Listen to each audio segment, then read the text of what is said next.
नमस्कार, मैं दुर्गेश सूर्यवंशी स्वागत करता हूं आपका सिटी 24 उज्जैन में। आइए नजर डालते हैं आज के प्रमुख समाचार पर। उज्जैन के कोतवाली थाना क्षेत्र के अंतर्गत फर्जी अपहरण का मामला सामने आया है, जिसमें खुद के अपहरण की झूठी शिकायत दर्ज करवाई गई। जयसिंहपुरा निवासी युवक ने अपने ही किडनैप की कहानी बनाई थी, जिसमें युवक सुबह 9 बजे घर से निकला और अपने भाई को फ़ोन किया और बोला कि मेरा किडनैप हो चुका है, 25,000 रुपये की फिरौती मांग रहे हैं। भाई ने इसकी सूचना कोतवाली पुलिस को दी। पुलिस ने मोबाइल लोकेशन निकाला तो जीवन खेड़ी में मिला। पुलिस ने युवक को बरामद कर पूछताछ की तो उसने असली कहानी बताई। दरअसल युवक को कोई युवती न्यूड वीडियो बनाकर ब्लैकमेल कर रही थी, जिसने 25,000 रुपये की मांग की थी। कोतवाली थाना पुलिस ने युवक से वीडियो बनाने वाली ब्लैकमेलर युवती की पूछताछ की तो उसने कुछ भी बताने से मना कर दिया। सर, एक युवक द्वारा अपने अपहरण की झूठी कहानी बनाई गई है, विवेचना की गई है, युवक को हिरासत में भी लिया गया है। क्या कुछ पूरे घटना सामने आ रहा है और क्यों उसने ऐसा किया था? आज लगभग 8:30 बजे के आसपास थाना कोतवाली पर जयसिंहपुरा के रहने वाले एक युवक ने शिकायत की कि उसके बड़े भाई का फ़ोन आया है और उसने बताया है कि चामुंडा माता मंदिर के पास से बाइक टकराने की बात को लेकर के कुछ लोग उसे अपने साथ में पकड़ के ले गए हैं और उसे छोड़ने की वजह 25,000 रुपये मांग रहे हैं। तो उस व्यक्ति की रिपोर्ट पर तत्काल संज्ञान लेते हुए और हमारी टेक्निकल टीम, साइबर टीम की मदद से हमने संबंधित व्यक्ति को तलाश करने का प्रयास किया। लगभग 2 घंटे हमारी मेहनत के बाद में उसकी लोकेशन हमारे लिए उज्जैन के ही जीवन खेड़ी के पास में लगी। हमारी टीम जीवन खेड़ी पहुंची और हमारे लिए वो लड़का मिला अपनी बाइक के साथ में। हमने तत्काल उस लड़के को अपने पास अपनी हिरासत में लिया और वहीं पर ही पूछताछ की। तो पूछताछ में हम लोगों ने पूछा कि आपको किसने किडनैप किया है, कहाँ पर हैं वो किडनैपर्स। तो उसने बताया कि सर, हमारे लिए किसी ने किडनैप नहीं किया था। कल हम सोशल मीडिया पर वीडियो देख रहे थे, तभी हमारे लिए एक वीडियो कॉल आया जिसमें सामने एक न्यूड लड़की थी और उसने मेरा वीडियो बना लिया। उसके बाद फिर मुझे धमकाया कि मुझे 25,000 रुपये दे दीजिए, नहीं तो हम ये वीडियो सोशल मीडिया पर वायरल कर देंगे। अब इस बात के लिए उसने बताया कि वो अपने परिवारजनों से पैसे नहीं मांग पा रहा था, इसलिए उसने अपने किडनैप होने की साजिश रची और दिन में खुद से ही जीवन खेड़ी जाके और अपने भाई को फ़ोन लगाया और ऐसी बात बताई। कोई प्रकरण इसमें दर्ज किया है किसी की ओर से? संबंधित लड़के को हम लोग थाने पर लेके आए थे, उसकी काउंसलिंग भी करवाई, उसके परिजनों को बुलाया गया है, उस पर बाउंड ओवर की कार्रवाई की गई है और उससे पूछा भी गया कि आप संबंधित वीडियो पुलिस को दीजिए और कौन आपको ब्लैकमेल कर रहा है उसकी जानकारी और नंबर हमारे लिए शेयर कीजिए। तो उस लड़की ने वो वीडियो और संबंधित का नंबर या कोई शिकायत करने से मना कर दिया था। तो अभी आगे की कार्रवाई हो नहीं पाई है, लेकिन संबंधित पर प्रतिबंधात्मक कार्रवाई की गई है। काउंसलिंग के बाद उस लड़के को अपने परिजनों के साथ में सुपुर्द कर दिया गया है। सर, आगे सर कुछ इस तरह के गिरोह को पकड़ने के लिए कोई IT सेल की ओर से कोई कार्रवाई की जाएगी? हम लोग अपनी ओर से प्रयास कर रहे हैं। इसके अलावा अगर कल तक लड़के से भी पूछा जाएगा, वो कुछ जानकारी देता है, तो उसकी जानकारी की मदद से आगे भी हम लोग संबंधित आरोपी को ट्रेस करने का पूरा प्रयास करेंगे। विधानसभा निर्वाचन के लिए कलेक्टर कुमार पुरुषोत्तम ने शासकीय इंजीनियरिंग कॉलेज के संपूर्ण परिसर को अधिग्रहित कर लिया है। कलेक्टर एवं जिला निर्वाचन अधिकारी कुमार पुरुषोत्तम ने विधानसभा निर्वाचन 2023 के तहत जिले की 7 विधानसभा क्षेत्रों की EVM वीवीपैट हेतु स्ट्रांग रूम, मतगणना तथा सामग्री वितरण एवं प्राप्ति, साथ ही मतगणना के बाद काउंटिंग के लिए इंदौर रोड स्थित शासकीय इंजीनियरिंग कॉलेज के संपूर्ण भवनमय मैदान तथा भवन के आसपास रिक्त क्षेत्र को निर्वाचन प्रायोजन हेतु लोक प्रतिनिधित्व अधिनियम 1951 की धारा 160 के तहत अधिग्रहित कर लिया है। कलेक्टर कुमार पुरुषोत्तम ने बताया कि अधिग्रहण आदेश निर्वाचन प्रक्रिया समाप्ति तक प्रभावशील रहेगा। देखिए, निर्वाचन की प्रक्रिया आचार संहिता लगने के साथ ही शुरू हो जाती है। जैसा कि आपको मालूम है, 21 तारीख से नॉमिनेशन शुरू होंगे। क्योंकि हमारा सामग्री का वितरण केंद्र और वापसी भी इंजीनियरिंग कॉलेज से होनी है, काउंटिंग भी वहीं होनी है, तो ये ज़रूरी है कि उस परिसर को और उसके आसपास के खुले क्षेत्र को सुरक्षित किया जाए। इसलिए आज ये एक्वायर करके प्रतिबंधात्मक आदेश जारी किए गए हैं। कांग्रेस को झटका देते हुए कांग्रेस नेता विक्की यादव ने आज आम आदमी पार्टी ज्वाइन कर ली। टिकट नहीं मिलने से नाराज यादव आम आदमी पार्टी से प्रत्याशी बनाए जा सकते हैं। मध्य प्रदेश विधानसभा चुनाव के लिए कांग्रेस ने अपने 144 सदस्यों की पहली सूची में उज्जैन उत्तर से माया राजेश त्रिवेदी को प्रत्याशी घोषित किया था, जिसके बाद से ही टिकट को उम्मीद लगाए बैठे विक्की यादव के समर्थकों ने शहर के कई स्थान पर माया त्रिवेदी के पुतले जलाए। लेकिन अब कांग्रेस को झटका देते हुए विक्की यादव ने आप पार्टी ज्वाइन कर ली है और अब वे जल्द ही आप पार्टी से उज्जैन उत्तर के प्रत्याशी बनाए जा सकते हैं। उज्जैन उत्तर से लगातार अपनी दावेदारी पेश कर रहे कांग्रेस के विक्की यादव अब आप पार्टी के हो गए हैं। सोमवार को आप पार्टी के मध्य प्रदेश प्रभारी संदीप पाठक ने विक्की यादव को आप पार्टी की सदस्यता दिलाई। अगर अब पार्टी उत्तर से विक्की यादव को टिकट देती है तो इस बार त्रिकोणीय मुकाबला देखने को मिलेगा। 2 दिन पहले आई कांग्रेस की पहली लिस्ट में माया त्रिवेदी का नाम फाइनल होते ही शहर में कई स्थानों पर उनका विरोध शुरू हो गया। देखते ही देखते शहर के कई स्थानों पर पुतले जलाकर विरोध दर्ज किया गया। सोमवार सुबह दिल्ली से उज्जैन पहुंचे विक्की यादव तो उनके रेलवे स्टेशन पर भव्य स्वागत किया गया। विक्की यादव ने बताया कि कांग्रेस पार्टी में अब बगावत करने वालों को सम्मान मिल रहा है। मैंने इतने साल संघर्ष किया मगर निष्ठावान कार्यकर्ता को पूछता ही नहीं है। सर्वे में सबसे ऊपर मेरा ही नाम था मगर कमलनाथ जी ने मेरा नाम काट दिया। अब विक्की यादव आप पार्टी की ओर से उम्मीदवार बन सकते हैं। कि आपको आप पार्टी ज्वाइन करना पड़ी है और आगे के फ्यूचर प्लान क्या है? अब आपके चूंकि विधानसभा का आगाज हो चुका है। मैं लगातार पिछले 20-25 साल से कांग्रेस पार्टी के साथ रहा हूँ। समय समय पे मैंने सारे आंदोलन भी करे हैं। ये आप सब लोग भली भांति जानते हैं, कोई सा भी मुद्दा हो। पर 2008 से कांग्रेस ने एक नई परंपरा शुरू करी, निर्दलीय चुनाव लड़ो, कांग्रेस पार्टी में आओ और टिकट पाओ। मुझे ऐसा लगा कि मुझे भी इस प्रक्रिया का पालन करना पड़ेगा या इस क्राइटेरिया से गुजरना पड़ेगा। दूसरा, मेरा ये कहना है कि मैंने 25,000 परिवार बनाया उज्जैन उत्तर में। उन बहनों से मैंने राखी बंधाई है। उसके पहले मैंने प्याऊ लगाई, 84 महादेव भगवान की यात्रा कराई, भारत जोड़ो क्रिकेट टूर्नामेंट कराया। आदरणीय कमलनाथ जी ये बार बार बोलते रहे कि इस ज़मीन पे काम करो, सर्वे में नाम आना चाहिए। मेरा आप सब लोगों के माध्यम से उनसे ये कहना है कि उनको भगवान महाकाल की कसम है, वो अगर मैं फर्स्ट नंबर पे सर्वे में मेरा नाम ज़मीन पे काम किया है तो ही तो मेरा नाम सर्वे में आएगा। महाकाल की कसम है उनको, वो बोल दे कि मेरा नाम सर्वे में फर्स्ट पे नहीं है तो मुझे टिकट नहीं चाहिए। दूसरी बात, कमलनाथ जी 2018 में जब मुख्यमंत्री बनने वाले थे, माया त्रिवेदी जी निर्दलीय चुनाव लड़ी, उनके खिलाफ। चुनाव 2 तरह के लोग लड़ते हैं, एक कांग्रेस पार्टी को हराने के लिए चुनाव लड़ता है, एक खुद को सही साबित करने के लिए चुनाव लड़ता है। उज्जैन के 15 पार्षदों ने उनके खिलाफ लिख के दिया है कि वो उनका काम नहीं करेंगे। माइनॉरिटी के लोगों ने उनको खिलाफ लिख के दिया है कि वो उनका काम नहीं करेंगे।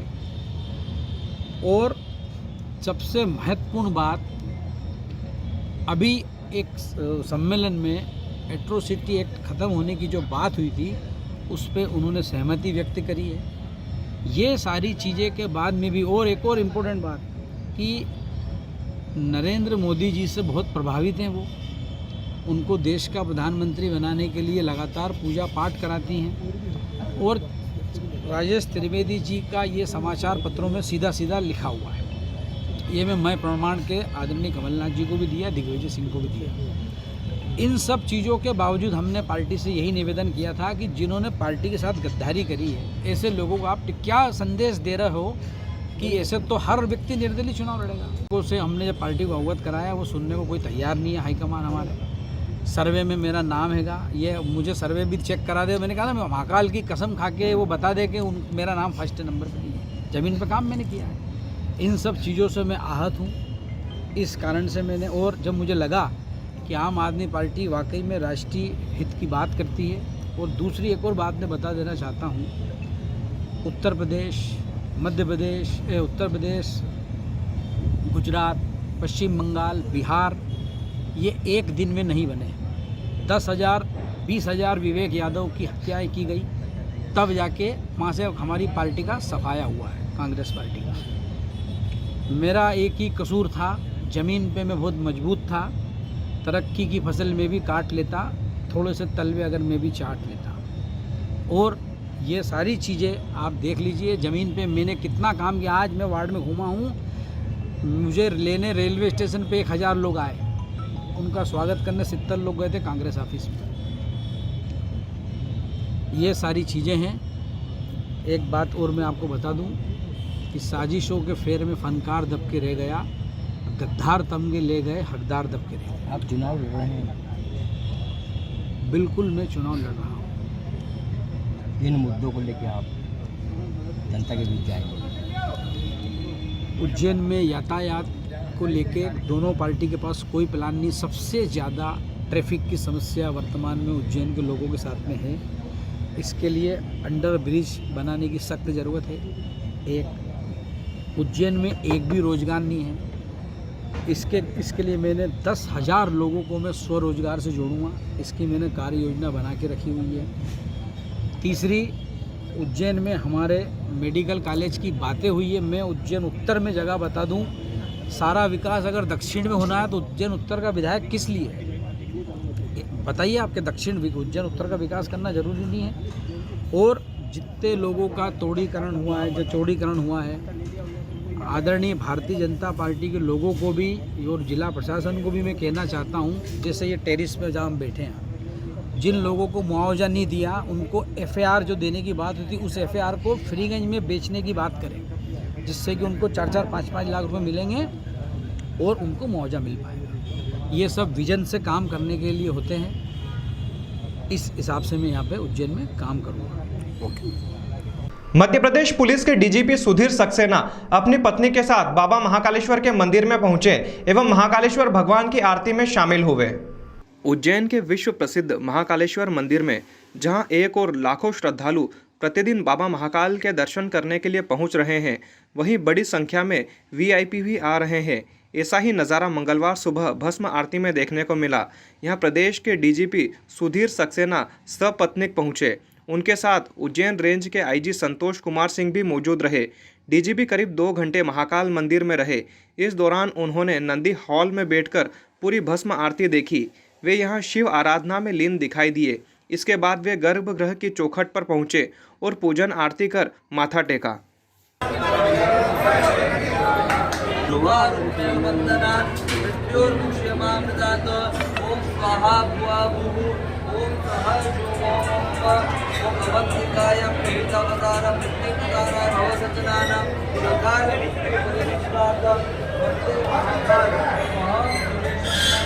उज्जैन में लव जिहाद की घटना को रोकने के लिए गरबा पंडालों में गैर सनातनी के प्रवेश पर रोक लगा दी गई है। गरबा पंडालों में आधार कार्ड चेक करने के पश्चात मस्तक पर तिलक लगाकर ही प्रवेश दिया जा रहा है। देश भर में गरबों का रंग चढ़ने लगा है। उज्जैन में भी शहर के अलग अलग इलाकों में माता की आराधना की जा रही है। नानाखेड़ा मैदान में सेवा ही संकल्प संस्कृति संस्थान के आयोजकों ने गरबा पंडाल के मेन गेट पर एक पोस्टर लगा दिया है, जिसमें लिखा है कि गैर हिंदुओं का गरबा पंडाल में प्रवेश वर्जित है। गरबे के दौरान आयोजक युवतियों के साथ इसी तरह का बैनर पोस्टर हाथों में लेकर मंच पर से आम लोगों को भी इस बात का संदेश दिया जा रहा है। इस दौरान गरबा देखने आए कई लोगों ने इस निर्णय का ताली बजाकर स्वागत किया है। गैर हिंदू वर्जित है। सनातन संस्कृति का प्रतीक ये गरबा सेवा ही संकल्प सांस्कृतिक समिति के माध्यम से यहाँ पर 2 वर्षों से चल रहा है। पहले वर्ष में भी सेवा ही संकल्प संस्कृति संस्थान के अध्यक्ष बहादुर सिंह चौहान ने बताया कि हम किसी जाति का विरोध नहीं कर रहे हैं, लेकिन माता की आराधना में गरबा पंडालों में लव जिहाद और अन्य वैमनस्य फैलाने आ रहे लोगों की एंट्री नहीं मिलनी चाहिए। इसके लिए आधा दर्जन लोगों की टीम लगा रखी है, जो पंडालों में प्रवेश करने वालों को तिलक लगा रही है। साथ ही उनका आधार कार्ड चेक कर उनको प्रवेश दिया जा रहा है। आपके द्वारा जो है लगातार जो है गरबा पंडालों में गैर हिंदुओं का प्रवेश वर्जित कर रखा है, क्या कारण है? इसका कारण एक ही है कि यहाँ जो न्यूसेंस फैलाने वाले लोग अंदर ना आए, माता बहनों को गलत नज़र से ना देखें। ऐसे लोगों को हम बिल्कुल प्रवेश निषेध कर रखा है और उनका यहाँ जो अंदर एंट्री हो रही है उसको ID प्रूफ चेक कर रहे हैं, उनको तिलक लगाकर अंदर प्रवेश दिया जा रहा है। और हम ऐसा नहीं कि हम अन्य समाज के विरोधी हैं, वो भी आएँ, अपने परिवार के साथ आएँ, गरबा देखें और आनंद लें। कितने दिन तक चलेगा ये पूरा 9 दिन तक चलेगा और रोज का मतलब रोज इनके आईडी और तिलक लगाकर उनका स्वागत किया जाएगा और अंदर प्रवेश की दिया जाएगा। क्या नाम है आपका? मैं बहादुर सिंह राठौर, संस्था का अध्यक्ष। फिलहाल वक्त हो गया है एक ब्रेक का, मिलते हैं ब्रेक के बाद।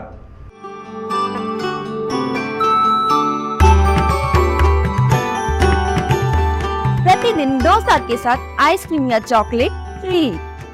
ये वाला ऑफर तो सिर्फ महादेव साउथ इंडियन रेस्टोरेंट पर ही मिलेगा, क्योंकि यहाँ है संपूर्ण साउथ इंडियन फूड्स का खजाना। इसके साथ है 18 तरह के डोसा, जिनमें प्लेन डोसा से लेकर महादेव स्पेशल डोसा तक, इडली सांबर, फ्राई इडली सांबर, चीज इडली, पनीर इडली सांबर, वड़ा और उत्तपम की सभी वैरायटी उपलब्ध है। ऐसा टेस्ट जो याद रहे हरदम। तो हमारे जो कस्टमर का रिव्यू था उसमें उनका कहना है कि जो उज्जैन में सांभर की जो क्वालिटी हम लोग प्रोवाइड कर रहे हैं, वो डोसे के जो अलग अलग फ्लेवर प्रोवाइड कर रहे हैं, वो एकदम जबरदस्त है। हमारा पता है एसएस हॉस्पिटल के पीछे चाय सट्टा बार के सामने, फ्रीगंज, उज्जैन। हमारा मोबाइल नंबर है 9109778927।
ब्रेक के बाद पुनः आपका स्वागत है। चलिए बढ़ते हैं अगले समाचार की ओर।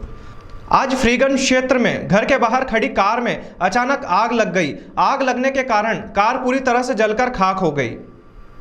आगजनी की यह घटना माधवनगर थाना क्षेत्र के AK बिल्डिंग इलाके में हुई है। यहाँ रहने वाले सुनील कोटवानी की BMW कार घर के बाहर खड़ी हुई थी, जिसमें आज सुबह करीब 4 से 5 बजे के बीच अचानक आग लग गई, जिसने देखते ही देखते विकराल रूप ले लिया और कार पूरी तरह से जलकर खाक हो गई। वहीं आग की वजह से घर में लगे कैमरे और रंग को भी आंशिक नुकसान हुआ है। आग कैसे लगी अभी तक इस बात का पता नहीं चल सका है। माधवनगर थाना के सब इंस्पेक्टर GR खाटकिया ने बताया कि आग लगी या लगाई गई, पुलिस इसकी जांच कर रही है। उन्होंने बताया कि मेरी खड़ी गाड़ी में रात्रि के समय अचानक आग लग गई। कैसे लगी, क्यों लगी, कोई पता नहीं उसको।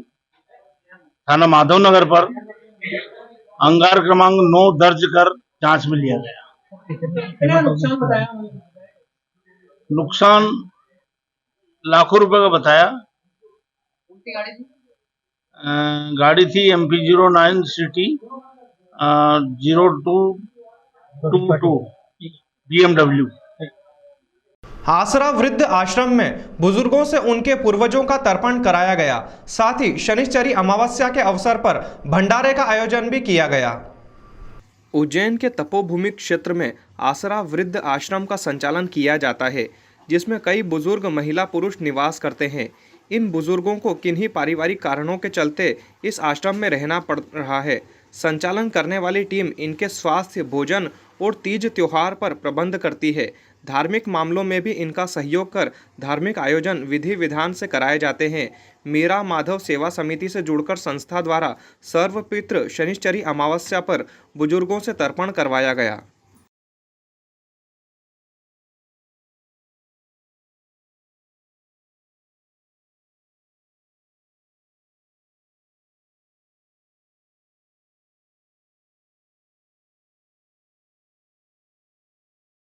संस्था अध्यक्ष किरण सिंह व सचिव ज्योति तिवारी ने महामंडलेश्वर मीरादास द्वारा तर्पण करवाया। इस दौरान महाप्रसादी भंडारा का आयोजन भी किया गया। इस दौरान उदय चंदेल, सुरेंद्र यादव, मेघदूत से महेंद्र सिंह, करणी सेना मध्य प्रदेश सदस्य दीपराज सिंह, आभा वन स्टॉप सेंटर अध्यक्ष, संघीय महिला विंग की अध्यक्ष सलीला, महिला सशक्तिकरण की प्रमुख रेखा भार्गव, भोला गुरु, अजय पांडे, बजरंग दल के अध्यक्ष अंकित चौबे आदि उपस्थित रहे। समाज सेवी वी केयर टीम के कपिल जैन, शाइनिंग बॉय सनातनी लक्की व कशिश तिवारी का सहयोग रहा। नमस्ते उदय अंकल। नमस्कार। आपको यहाँ के कैसा लगा आज? आसरा वृद्धाश्रम निश्चित रूप से समाज के लिए एक अनुकरणीय पहल कर रहा है। समाज को एक बहुत अच्छा संदेश दे रहा है। वृद्धों की देखभाल तो कर ही रहा है आसरा वृद्धाश्रम। अपना सामाजिक दायित्व निभाते हुए आज सर्वपितृ अमावस्या के अवसर पर उन्होंने जो कदम उठाया है वो बहुत ही अनुकरणीय है, सराहनीय है।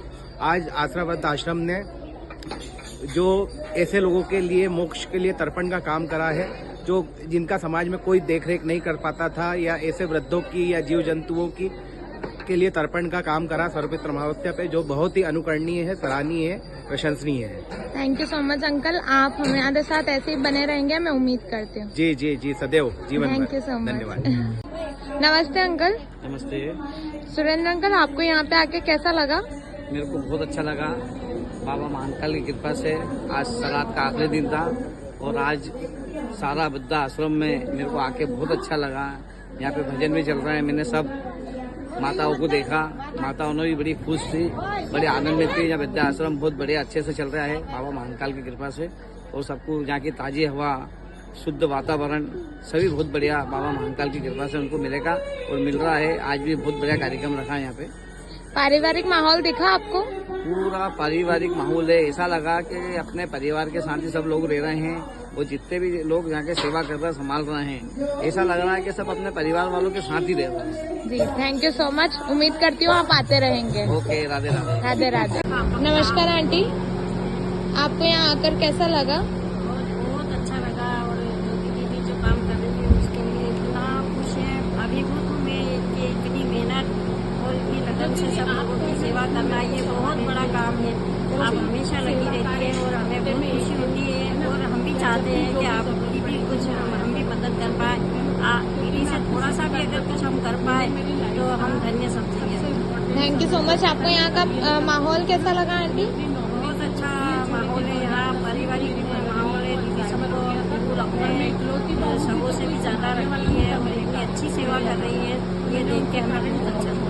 धन्यवाद। नमस्ते आंटी, आपको यहाँ आके कैसा लगा? बहुत अच्छा लग रहा है और ये एक बहुत नोबल काम ज्योति तिवारी जी के द्वारा किया जा रहा है और उसके लिए मैं उनको बहुत बहुत शुभकामनाएं प्रेषित करती हूँ। Thank you so much aunty. और यहाँ पे आपको आके यहाँ का माहौल कैसा लगा? एनवायरनमेंट कैसा है? पारिवारिक है कि नहीं?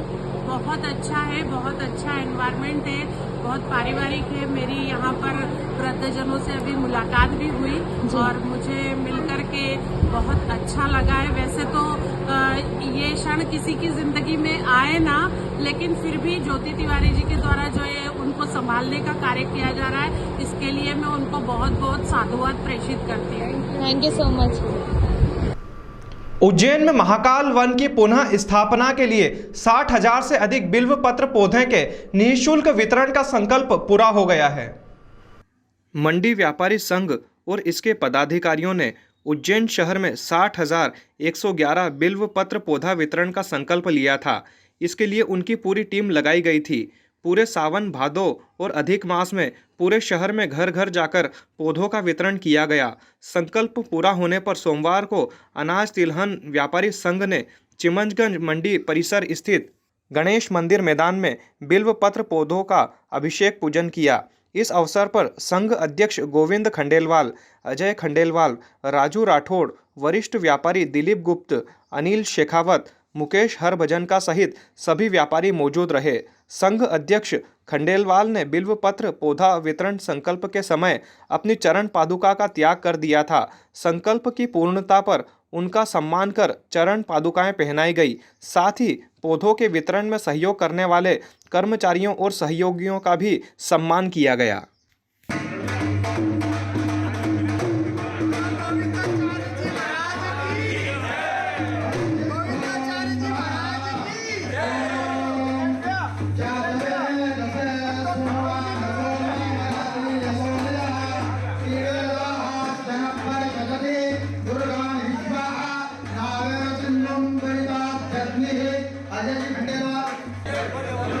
आपकी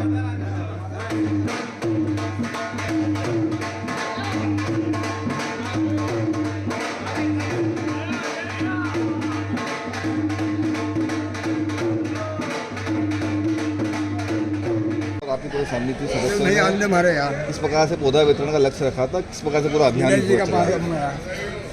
बाबा महाकाल की कृपा से और पंडित प्रदीप जी मिश्रा सीहोर वालों की प्रेरणा से मध्य प्रदेश में पहली बार, बल्कि पूरे भारत देश में पहली बार ऐसा हुआ है कि पूरे एक ही शहर में 60,000 पौधे, वो भी घर घर में वितरण। अभी तक जैसे वृक्षारोपण होता ही होता है। हमारे यहाँ पर महाकाल वन की परिकल्पना बहुत पुराने समय से, मतलब सतयुग से है कि कब से हमें भी नहीं पता, क्योंकि यहाँ बताया जाता है, जो शास्त्रोक्त तो बताया जाता है कि अवंती खंड में ये लिखा हुआ है कि यहाँ 60,000 करोड़ शिवलिंग इस महाकाल वन क्षेत्र में है। तो 60,000 करोड़ जो महाकाल शिवलिंग है, उसी के हिसाब से हमने 60,111 पौधे बिलपत्र के, क्योंकि बिलपत्र का ऐसा माना जाता है कि शिव जी के आराधना का सबसे बड़ा साधन यदि कोई माना गया है तो बिलपत्र का माना गया। तो उनके पौधों का वितरण हर घर में किया गया और 60,111 पौधे, बल्कि 64,000 पौधे हमारे यहाँ से वितरण हमने घर घर जाके किए, जिनमें हमारे सभी व्यापारी साथियों ने सहयोग किया। हमारे मंडी के एसोसिएशन के जो भी कर्मचारी हैं उन्होंने सहयोग किया, जो ई रिक्शा वाले भैया, गौरव भैया और ढोली भैया और बाकी सब ने भी, पर्यावरण समिति ने और अपने पर्यावरण प्रेमी संघ ने, इन सभी ने सहयोग करके इस कार्य को पूर्ण कराया। चूँकि यह कार्य ऐसा था कि बड़ा आध्यात्मिक कार्य था और महाकाल वन से संबंधित था, तो इसलिए पूरे सभी व्यापारियों ने इस कार्य को अपने जिम्मे लिया था और यह कार्य पूर्ण हो, इसके लिए 3 महीने पहले 17 जुलाई को यह संकल्प हुआ था कि जब तक यह कार्य पूर्ण नहीं होगा तब तक मैं अपने चप्पल या जूते कुछ ग्रहण नहीं करूँगा, नंगे पैर चलूँगा। तो वो भगवान ने बहुत अच्छे से इस कार्य को पूर्ण कराया और आज ये संकल्प पूरा हुआ। तो आज हमने यहाँ रुद्राभिषेक किया बिलपत्र वृक्ष का और उसके साथ ये कार्य संपन्न हुआ और मैं इसके लिए पूरे उज्जैन नगर की शहर की जनता को और मंडी के व्यापारी साथियों को, हम्मालों को, तुलावटी को और यहाँ के कर्मचारी और जो इन सहयोग किया हमारे जितने भी सहयोगी साथियों ने, उनको मैं बहुत बहुत धन्यवाद देता हूँ। पुलिस डॉग डोली का 7 वर्ष 3 माह की उम्र में हृदय रोग के चलते देहांत हो गया। पुलिस लाइन में अंतिम सम्मान के साथ पुलिस डॉग को विदाई दी गई। उज्जैन पुलिस अधीक्षक, अतिरिक्त पुलिस अधीक्षक उज्जैन एवं अन्य वरिष्ठ अधिकारियों द्वारा पुलिस डॉग को भावभीनी श्रद्धांजलि अर्पित की गई तथा पुलिस लाइन में पुलिस डॉग को सलामी दी गई, मौन रखा गया। पुलिस डॉग डोली पिछले 2 महीने से हृदय रोग से ग्रसित थी, जिसका उज्जैन तथा बाद में इंदौर में इलाज चल रहा था। आज दिनांक 17 अक्टूबर को डॉली की मृत्यु के पश्चात पोस्टमार्टम कराकर पुलिस लाइन परिसर में दफनाया गया, जिसके कारण समस्त पुलिस स्टाफ शोकाकुल है। गौरतलब है कि पुलिस डॉग डोली का जन्म जुलाई 2016 में हुआ था, जो कि पुलिस विभाग में दिसंबर 2016 में आ गई। हैदराबाद में ट्रेनिंग के पश्चात 2018 में उज्जैन जिला पुलिस बल को ज्वाइन किया। 8 वर्ष की मासूम बालिका खेलने के दौरान अचानक कुएं में गिर गई, जिस कारण उसकी मौत हो गई। उज्जैन की खाचरोद तहसील के लोहारी गांव में 8 वर्ष की बालिका का खेलते हुए कुएं में गिरने के कारण मौत होने का मामला सामने आया है। बताया जा रहा है कि जुझार नायक परिवार के साथ अपने खेत पर काम कर रहे थे, तभी बच्ची खेलते हुए कुएं के पास जा पहुंची। पानी में गिरने की आवाज़ पर परिजन दौड़े, इतने पानी में डूब गई, जिससे बच्ची की मौत हो गई। फिलहाल पूरे मामले में भाट पचलाना पुलिस ने मर्ग कायम कर मामला जांच में ले लिया है और शव का पोस्टमार्टम अस्पताल में कराया जा रहा है। बालिका कुएं में गिर गई थी, क्या है पूरा मामला? कल शाम को सूचना प्राप्त हुई थी कि गांव लोहरी है, जो थाना कुशवाहा क्षेत्र के अंतर्गत आता है, उस गांव में 8 साल की एक लड़की जिसका नाम वेदिका है, वो कुएं पे खेत पे बना हुआ कुआं है जो गुडेर युक्त है, अपने सहेलियों के साथ झूलने खेलते खेलते गिर गई थी। जैसे ही जानकारी प्राप्त हुई, SDOP मैडम खाचो, PI और तहसीलदार और हम सब लोग की टीम वहाँ पहुँची और तत्काल ही उसको दूरबीन जो कुएं के अंदर पानी के अंदर डाला जाता है, उस दूरबीन को डालकर उसकी लोकेशन आइडेंटिफाई करेगी कहाँ गए, और फिर ग्रामीणों की मदद से उस बच्ची को कुएं से निकाला गया और उसका PM खाचरोद में करवाया जा रहा है। इस मामले में पुलिस ने मर्ग कायम कर लिया है और मामले को जांच में ले लिया है। 8 वर्ष की मासूम बालिका खेलने के दौरान अचानक कुएं में गिर गई, जिस कारण उसकी मौत हो गई।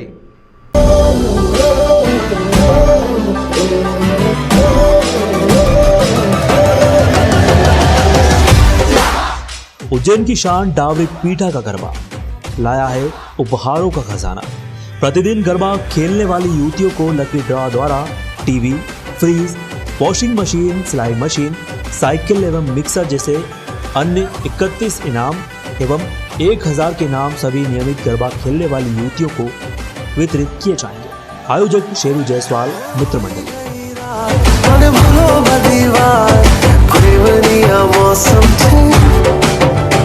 अब आओ मेरे पास, रह जाओ मेरे साथ, ये मौसम